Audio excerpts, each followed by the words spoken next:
नमस्कार दोस्तों, आप सब लोगों का एक नई वीडियो में हार्दिक स्वागत है। आज की वीडियो में हम प्रतिशत यहाँ पे सॉल्व करेंगे और आप लोगों को बता दें जितने भी प्रश्न इस वीडियो में लिए गए हैं सभी के सभी मोस्ट इंपॉर्टेंट हैं, क्योंकि ऐसे प्रश्न जो हैं आपके एग्जाम में पूछे जा चुके हैं। सभी के सभी प्रश्न हम सिलेक्टेड लेके आए हैं और सारे के सारे ये प्रीवियस ईयर एग्जाम्स में पूछे जा चुके हैं। अलग अलग एग्जाम्स में ये कलेक्शन है हमारे पास और प्रतिशत की पहली वीडियो है। इसके बाद इसका पार्ट 2 पार्ट 3 करके आ जाएगा, आप लोगों को देखने को मिल जाएंगे। तो जैसे जैसे प्रश्न हमको मिलेंगे, जितनी ज़्यादा प्रैक्टिस कर लेंगे आप परसेंटेज की या हर एक टॉपिक की करेंगे, उतनी ज़्यादा बेहतर आपकी तैयारी होगी। तो चलिए पहला प्रश्न हम सॉल्व करते हैं। 60 के 30% और 30 के 60% का योग कितना होगा? तो देखिए 60 का बोला गया 30%, तो कैसे लिखेंगे? 60 लिखेंगे, इसका 30% बोला है तो 30 लिखेंगे और नीचे लिख देंगे 100, क्योंकि प्रतिशत का साइन हटेगा तो नीचे कितना आ जाएगा? 100। यहाँ योग बोला गया यानी इन दोनों का योग करना है। यहाँ पर 30 हो जाएगा का 60%, तो इसका 60%, तो प्रतिशत का साइन हटाएंगे तो नीचे कितना आ जाएगा? 100। बस इसे आप सॉल्व कर देंगे, आपका आंसर आ जाएगा। 1 0 कट जाएगा, 1 0 यहाँ पर, 1 0 यहाँ पर, 1 0 यहाँ पर है, 1 0 यहाँ पर, 1 यहाँ पर, 1 यहाँ पर। इस तरीके से हो जाएगा। 6 3 18 यहाँ पर हो जाएगा और 3 छाक 18 यहाँ पर हो जाएगा। तो इस तरीके से हमारा आंसर निकल चुका है 36। तो देख सकते हैं बहुत ही सिंपल सा क्वेश्चन था और ये प्रश्न जो है पिछले एग्जाम्स में पूछा जा चुका है। तो इस तरीके से ध्यान रखिएगा, कोई भी प्रश्न जो है छोटा नहीं होता है। अगर देखिए एग्जाम्स में क्या होता है, प्रेशर होता है, तो प्रेशर की वजह से हमारे जो क्वेश्चंस गलत होते हैं। तो इसीलिए यहाँ पर प्रैक्टिस इतनी कर लीजिए ताकि आपके एग्जाम्स में कोई भी प्रश्न गलत ना हो। अगला प्रश्न लिया गया 470 का 80% कितना होगा? बहुत ही सिंपल सा क्वेश्चन है, आप लोगों को पता है और यह भी पूछा जा चुका है। तो ध्यान रखिएगा, यहाँ पर संख्या चेंज हो सकती है। 500, 1000, 1200 का 30%, 40 ऐसे करके पूछ लेगा। तो हमें इसका निकालना है 470 का 80%। तो 80% प्रतिशत का साइन हटाएंगे तो यहाँ पर नीचे आ जाएगा 100। ठीक है, इस तरीके से। अब एक जीरो मिला, एक जीरो मिला, यहाँ पर काट देंगे। 8 7 56, 56 का हो जाएगा 6 और 5 बचेगा शेष। और यहाँ पर 4 8 32 और 5 37 हो जाएगा। ठीक है, तो यहाँ पर 376 इसका राइट आंसर हो जाएगा, यानी ऑप्शन बी यहाँ पर इसका करेक्ट आंसर दिया गया है। अगला प्रश्न दिया गया, यदि 75 का x% बराबर 9 हो तो x का मान होगा। अब हमें यहाँ पर x का मान बताना है। तो यहाँ पर दिया गया है 75।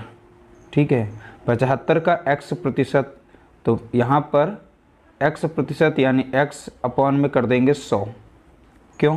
क्योंकि यहाँ पर प्रतिशत का साइन लगा है तो नीचे हो जाएगा 100।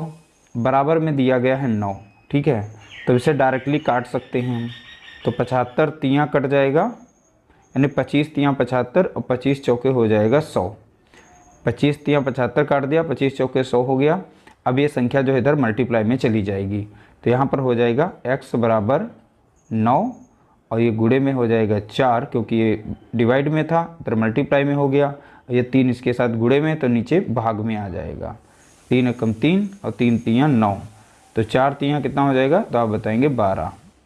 ठीक है, तो ध्यान रखिएगा इसका राइट आंसर क्या हो जाएगा? 12 इसका राइट आंसर है।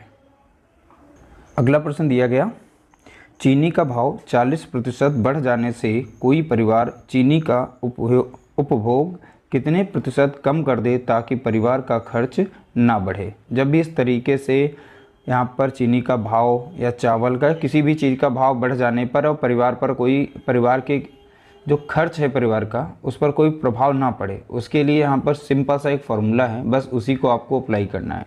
जो भी यहाँ पर बढ़त दिखाई जा रही है, ठीक है, तो बढ़त को ऊपर लिख देंगे, यानी 40 का हो रहा है तो 40 बढ़त ऊपर लिख देंगे।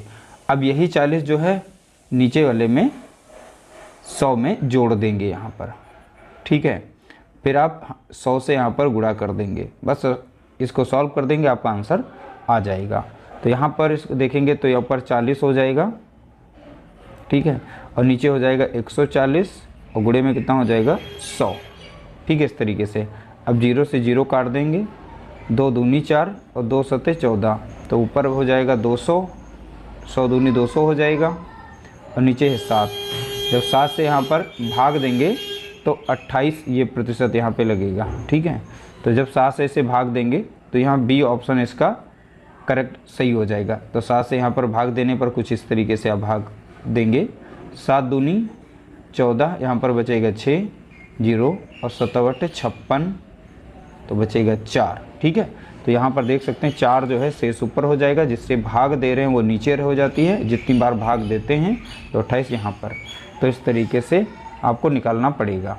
तो इस क्वेश्चन के नेचर को समझना है, उसके बाद ये कॉन्सेप्ट अगर आप ध्यान रखेंगे, इस कॉन्सेप्ट से जो है आप इसका आंसर निकाल पाएंगे। अगला प्रश्न दिया गया, किसी संख्या के 120% का मान 45 है, तो उसी संख्या के 80% का मान क्या होगा। तो यहाँ पर आप लोगों को ध्यान देना है, किसी संख्या के 120% का मान बताया गया है कितना है, 45 है। तो उस संख्या के यहाँ पर इसका मान निकालना है हमें। तो अब हमें तो कोई भी संख्या मान लेते हैं, x थी, x संख्या के 120% का मान, तो इसका कितना हो गया 120% बराबर 45 हो गया। ठीक है, तो यहाँ से x को हम निकाल देंगे, तो 45 यहाँ पर रहेगा। अब ये देखिए यहाँ पर जब 120% है तो प्रतिशत का साइन हटाएंगे तो नीचे कितना आ जाएगा 100। ठीक है, 100 आ जाएगा। तो यहाँ पर संख्या इधर जाएगी तो पलट जाएगी, तो यानी ऊपर हो जाएगा 100 और नीचे हो जाएगा 120। ठीक है, अब इसको हम सॉल्व कर लेंगे। अब 0 से 0 गया। अब यहाँ पे 3 चौके 12 और 3 एकम 3 और 3 पचे 15, 2 दूना 4 और 2 पंचे 10। ठीक है, तो इस तरीके से देखेंगे इसका आंसर निकल गया। अब इन दोनों को गुणा कर लेंगे, 15 पचे 75 हो जाएगा और नीचे बचा है 2। ठीक है, तो ये संख्या हमारी यहाँ पर बन के आ गई, यानी x का मान हम अभी इतना ही रख लेते हैं 75/2। ठीक है, अब बोला गया तो उसी संख्या के 80% का मान। अब इस संख्या का 80% बताना है, तो यहाँ पर लिखेंगे 75/2। अब इसका पूछा गया कितना 80%।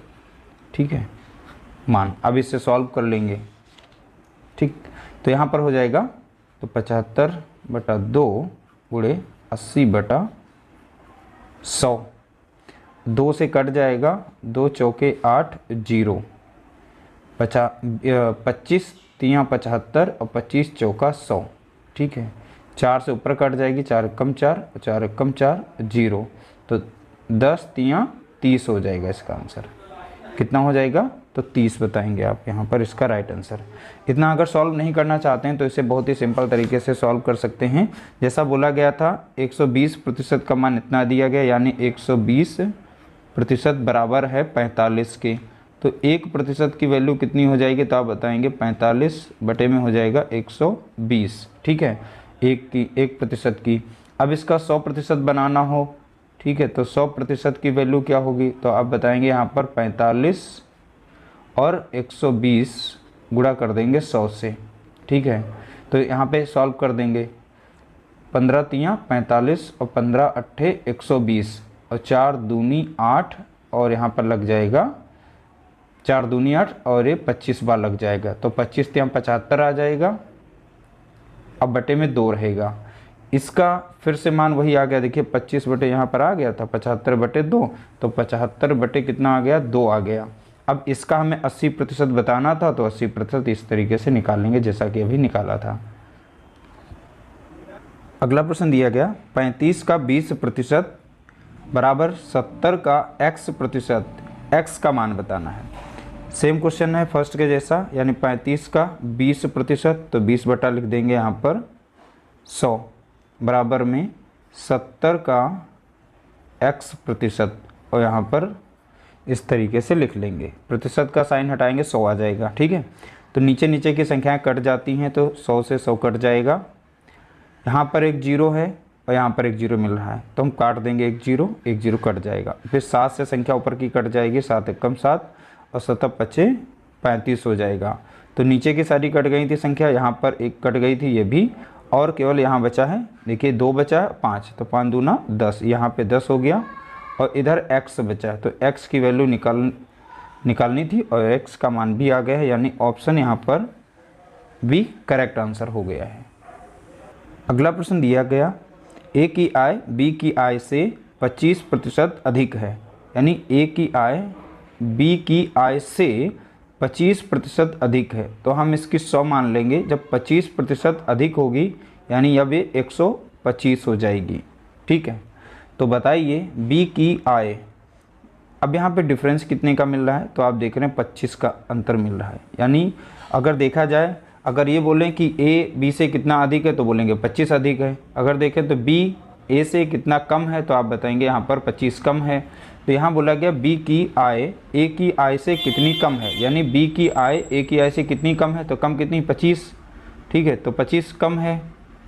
किसकी आय से बोला गया है, ए की आय से, तो से जिसके साथ लगा 125 को नीचे रख देंगे। अब इसका प्रतिशत निकाल लेंगे। ठीक है, तो 25 से कम 25 और 25 पंजे 125 और 5 से कट जाएगी, 5 एकम 5, 5 दूना 10 और 0, तो इस तरीके से 20% आ जाएगी। ठीक है, इसका राइट आंसर क्या हो जाएगा, 20%। अगला प्रश्न दिया गया, यदि किसी वृत्त की त्रिज्या में 50% की वृद्धि कर दी जाए तो उसके क्षेत्रफल में कितनी वृद्धि होगी। देखिए एक वृत्त है, इसकी त्रिज्या में 50% की वृद्धि की जा रही है। ठीक है, तो यहाँ पर देखिए वृत्त हो, अब वृत्त में परिधि में चेंज करना हो या व्यास में चेंज करना हो या फिर यहाँ पर त्रिज्या दिया गया है, तो सभी के लिए फार्मूला सेम ही लगेगा, वृद्धि के लिए या कमी के लिए। तो प्रतिशत कमी निकालने के लिए, प्रतिशत वृद्धि निकालने के लिए इसका सिंपल सा फार्मूला है x plus y plus x upon x into y upon में 100 रहेगा। ये फार्मूला लगाएंगे। चलिए यहाँ पर जो वैल्यू हमारी एक्स वाई की आएंगे दोनों जगह सेम रखेंगे। अगर वृद्धि हो रही दोनों जगह प्लस में रखेंगे, अगर कमी की जाती इसमें तो दोनों जगह माइनस लगा के करते इसे। तो यहाँ वृद्धि हो रही यानी 50 रहेगा प्लस 50 रहेगा प्लस 50 गुणे 50 हो जाएगा, अपॉन में कितना हो जाएगा 100, फार्मूले का था। अब इसे सॉल्व करेंगे, 50 कितना हो गया तो आप बताएंगे 100 हो गया है यहाँ पर। अब यहाँ पे संख्या है तो 50 से काटेंगे, 50 कम 50 और 50 दूना 100। अब 2 से 50 को भाग देंगे तो 25 बार जाएगा, तो यहाँ पर 25 बचा, तो 25 ये जोड़ देंगे। तो इस तरीके से नेट हमारा यहाँ पर वृद्धि जो होगा तो 125% की वृद्धि होगी, यानी ऑप्शन यहाँ पर 20 का करेक्ट आंसर है। तो उम्मीद करते हैं आज की वीडियो में आप लोगों को बहुत ही ज़्यादा हेल्प मिली होगी। वीडियो अच्छा लगा हो तो लाइक करिएगा, शेयर करिएगा, चैनल पर नए हो तो चैनल को सब्सक्राइब कर लीजिएगा।